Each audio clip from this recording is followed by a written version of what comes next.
Imagine an entire theme park, once full of joy, music, and laughter, left abandoned to rot in silence.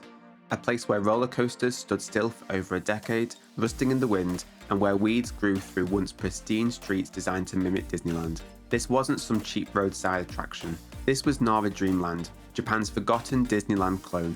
And for years, it became one of the most famous abandoned theme parks in the world. Welcome to another episode of Beyond the Maps.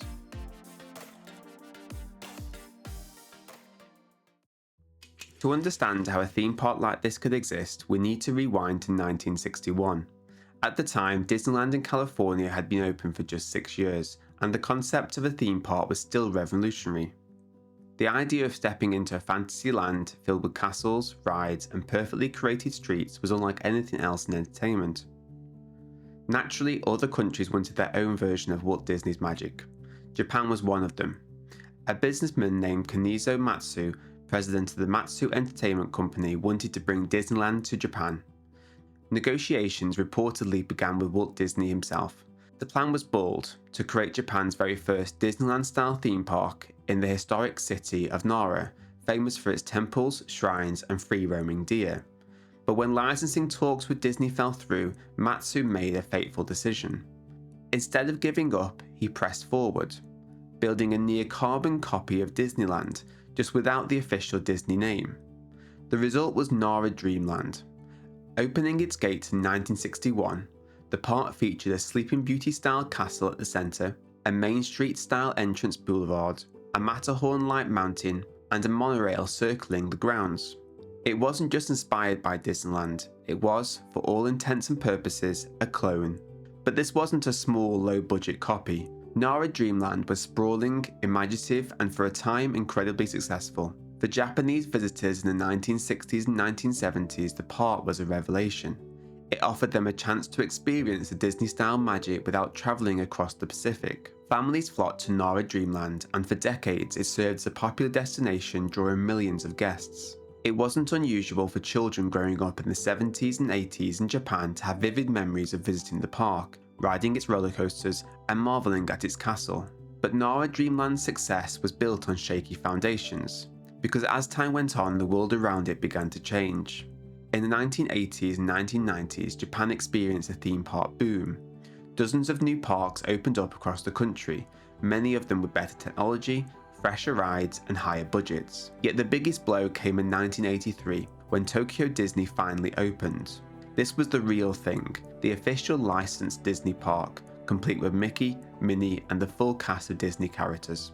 Tokyo Disney was everything Nara Dreamland wasn't. Authentic, world-class, and backed by the power of the Disney brand. Almost overnight, Nara Dreamland began to look like a cheap imitation. Attendance plummeted as families chose Tokyo Disney instead. What had once been an exciting destination became a relic, struggling to stay relevant in a world where the real Disney experience was just a train ride away.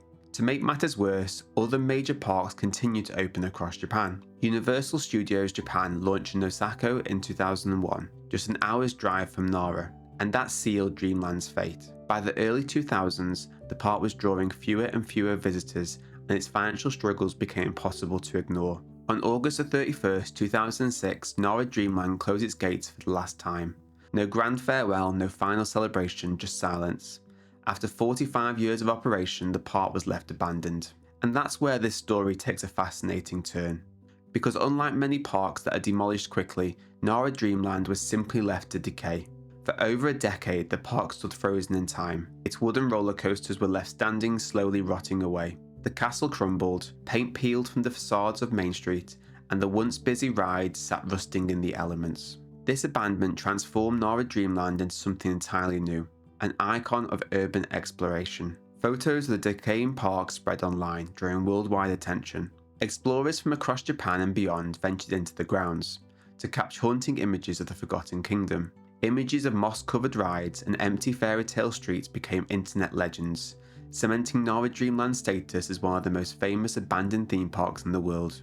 For years, the park lingered in limbo, a decaying monument to Japan's fascination with Disney and the risk of imitation. It was a dream that had turned into a nightmare, but one that fascinated millions.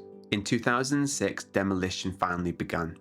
Piece by piece, Nara Dreamland was torn down. The castle disappeared, the rides were dismantled and the streets were cleared away. By 2017, the park was gone, erased from the landscape entirely. Today, the land where Dreamland once stood is empty, with nothing left to hint at the bizarre history that once unfolded there. Yet the legacy of Nara Dreamland still lives on. For many, it's remembered as a childhood destination, a place of joy and nostalgia. For others, it's a cautionary tale about copying without originality, about what happens when you build a park on borrowed ideas. And for urban explorers and fans of abandoned places, it became a legend, an example of how beauty and decay can exist side by side. Nara Dreamland is often called Japan's abandoned Disneyland clone, but in truth, it was more than that. It was a cultural experiment, a reflection of a moment in time when Japan longed for the magic of Disney but didn't yet have the real thing.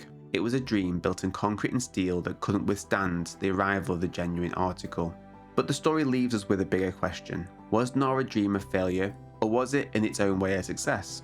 For decades it entertained millions, created lifelong memories, and in its abandonment inspired a strange second life as an icon of decay.